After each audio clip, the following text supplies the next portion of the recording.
Once upon a time there was a crow who, when sitting in a tree, saw down below a delicious piece of gorgonzola cheese. "That would be nice for tea," she said. "Yes, please." A hungry fox was roaming on the prowl.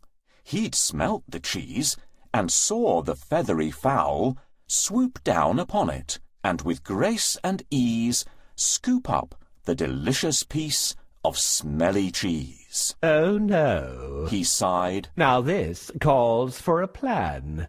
I want that cheese, and I'll get it, if I can." So, in a cunning, cheeky kind of way, he began to offer compliments and say, "You beautiful, elegant, graceful, charming bird, with the sweetest song the world has ever heard. Please sing for me, and do so at your leisure, for your singing would give me the greatest pleasure." Now her feathers quivered, and the crow was flattered. To be beautiful was all that ever mattered. With her chest puffed out to show that she was proud, she opened up her beak and cawed quite loud. "Oh dear, you've dropped your cheese," the fox responded, and with it in his mouth he then absconded. The crow was shocked to find she'd now no tea. The cause, she knew, was foolish vanity. The moral of this tale is plain to see. Don't fall foul to cunning flattery. Wow! Someone is very lucky to have such a delicious breakfast. Who is going to get it? Hedgehog, crow, or owl? Try to guess. The crow is lucky. She gets the cheese for breakfast. What a wonderful day! It's not often that I get delicious cheese as a gift. Who is this? A sly fox who wants the cheese for his breakfast. "My dear crow, you look pretty today. What's the secret?" "I've never seen such lovely eyes like yours." "What beautiful soft feathers you have." "Please sing to me in your sweet and gentle voice." Silly crow! Did you think you have a wonderful voice? Don't trust anyone who flatters you. I'm off to eat now. A lie begins where a truth ends. I was foolish to trust the fox. Now I have nothing to eat. I'll look for something else to eat in the forest.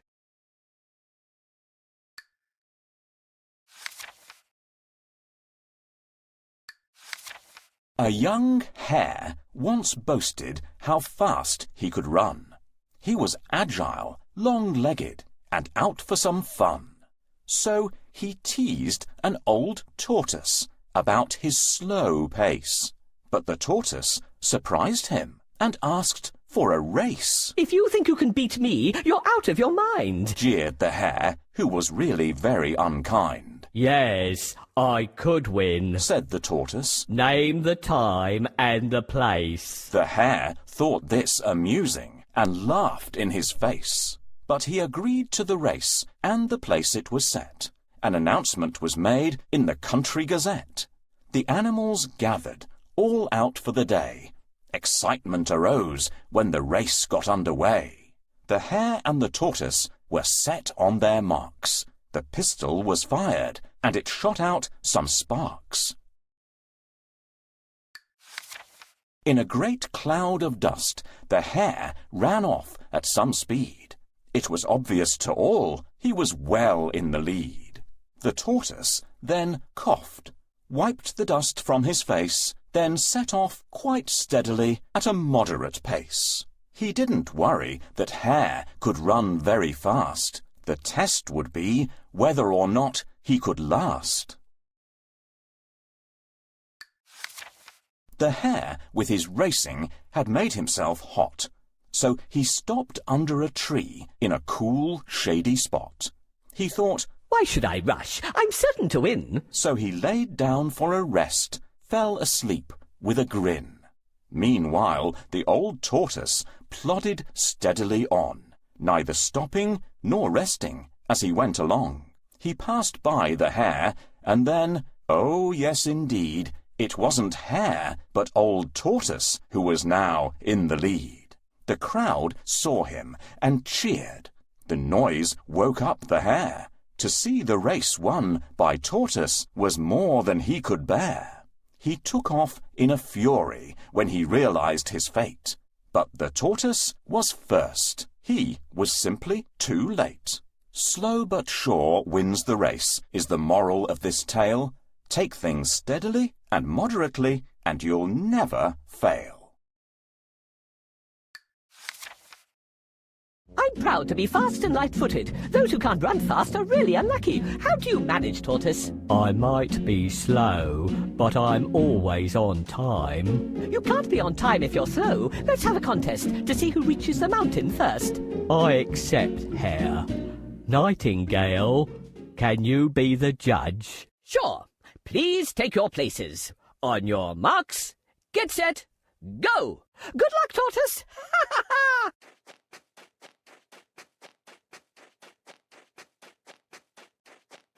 Good luck, Hare.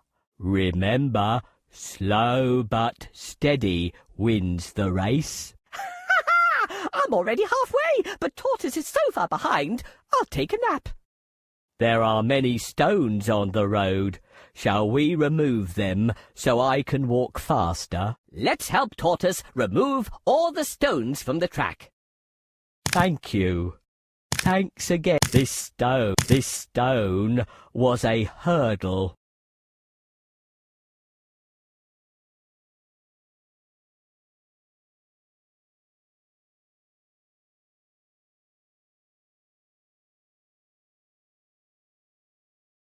The bridge is broken. Can you help her to repair it? We need to find all the wooden parts. Thanks. You are a great thank you. The bridge is as good as great.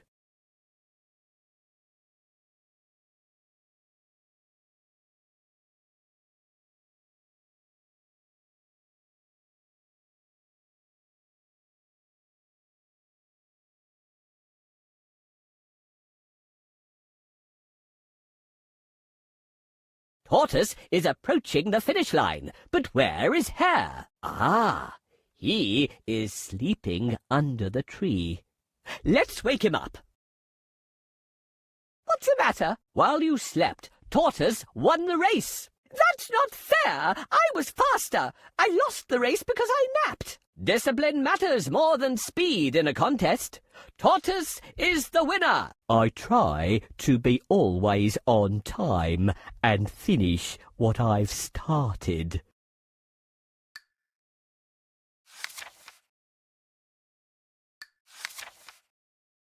A lion was dreaming, asleep in his bed, when something suddenly awoke him as it ran over his head. "Whatever's that?" he exclaimed, and he shot out a paw and grabbed a small mouse that he'd not seen before.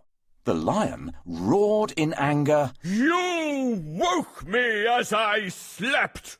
I shall eat you for supper." Please don't! The mouse wept. King Lion, you are powerful, mighty, and strong. Please don't eat a poor mouse who meant you no wrong. "Ha ha ha!" Laughed the lion. "It's true. You are weak.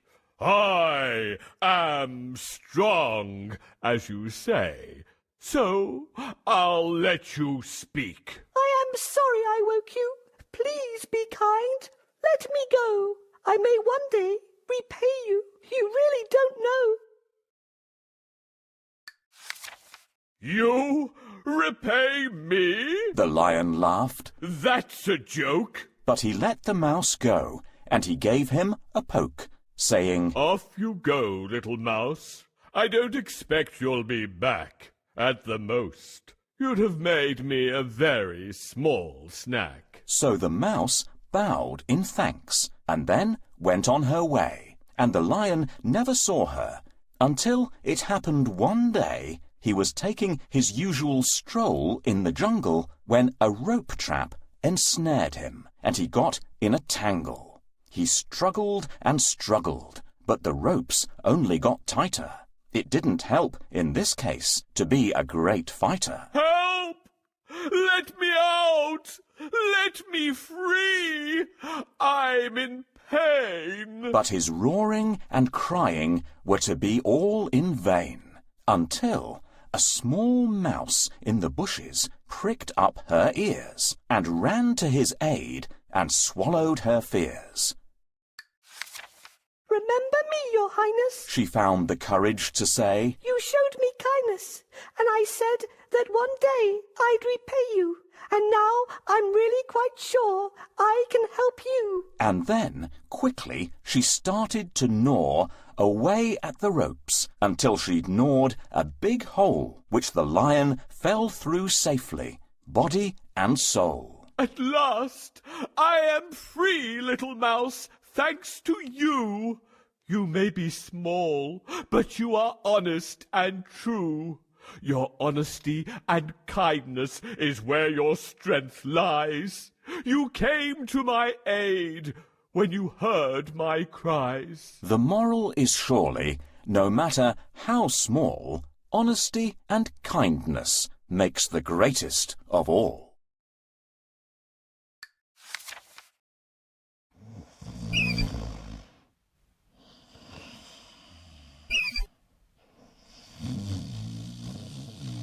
Who dared to wake me up? I'm sorry, Lion.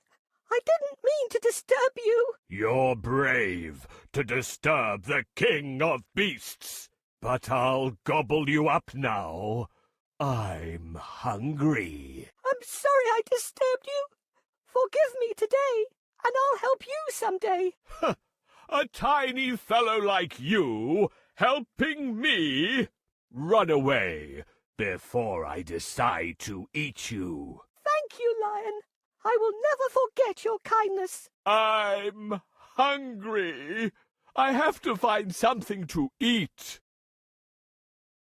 Wow, what luck that I found such a delicious piece of meat.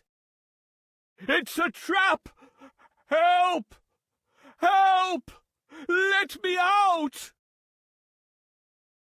I think the mouse might help me. Please help me rescue the lion.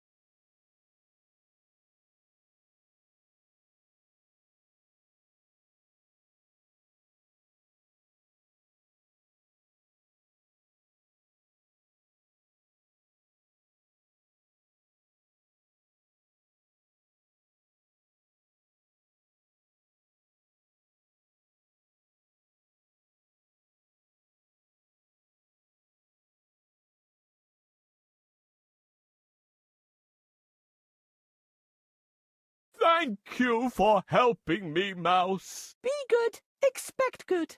The lion spared my life, and I saved his.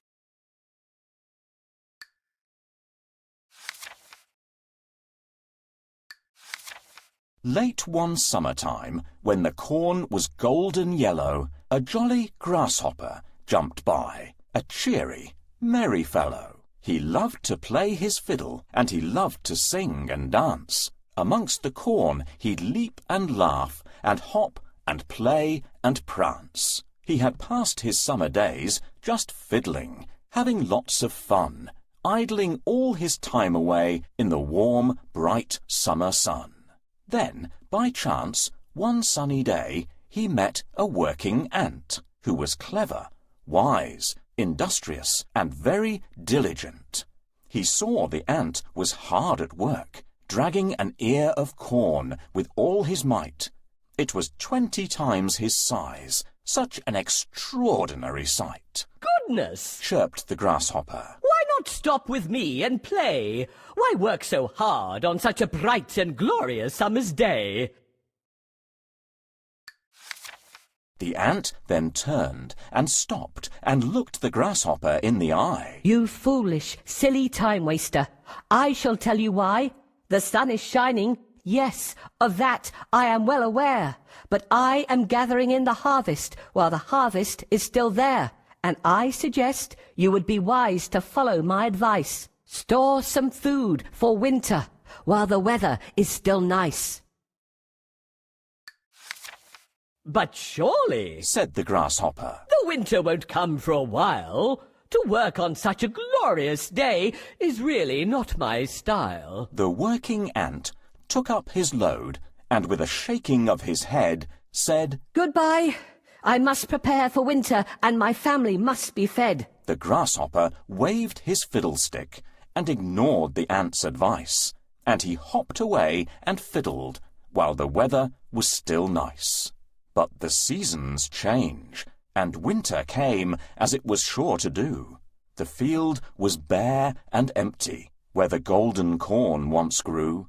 The ant had stored corn wisely. He had food the winter through. But the grasshopper went hungry. There was nothing he could do. He had ignored the ant's advice, and now it really was too late. You cannot eat fried fiddle. It doesn't make a tasty plate. The moral of this story is, of sound advice take heed.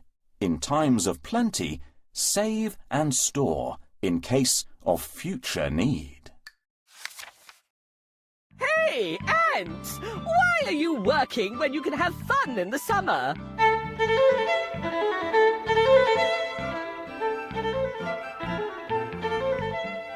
Poor grasshopper. Work hard if you want to make it through the winter. Are you joking? There's food everywhere, and I can build a house whenever I want. Poor grasshopper. He doesn't know that there'll be no food or shelter in the winter. Hey, why can't you enjoy the summer? Winter is far away. Grasshopper, I hope you'll be fine when winter comes. It's awesome to enjoy the summer. Grasshopper doesn't want to build a house. Let's help ant collect wood chips and wheat grains. Thank you. Thanks. Thank you. These wood chips will warm my house in the winter. Find a bucket to collect dewdrops, for we need to gather dew now. Yes, this bucket is perfect for gathering dewdrops. The bucket is only half full. We need a bucket. Good. The bucket is full. I'm ready for the cold winter now. I wish the rain would stop. My wings are wet. Is there a shelter? Poor grasshopper might catch a cold. Let's find him a home. The daisy's petals are wilted. This burdock plant is drooping. I can't stay here. This is Ant's house.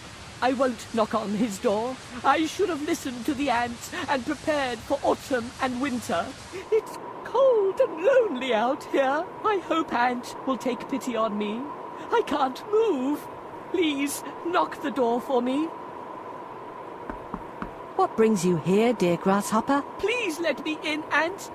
You were right about preparing for winter. Now you can sing and dance if you wish, but it's a lesson for you. Next winter, take care of yourself.